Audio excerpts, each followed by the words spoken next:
Hello guys, hope you're doing good. So first of all, go to Audacity. You can download it from Google Chrome. That's a simple option. And here you can see at the left corner of your screen there is file. You go to open and then you can select any file, any recorded file that you want to remove the background noise for, or else you can record one. First of all, we'll start the recording and then we'll see whether the recording is perfect or not.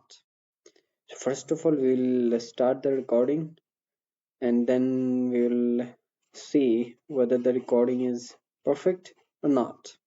So here I've recorded a voice and now I want to remove the background noise. So I'll select a flat line and then after selecting that line I'll go to effect.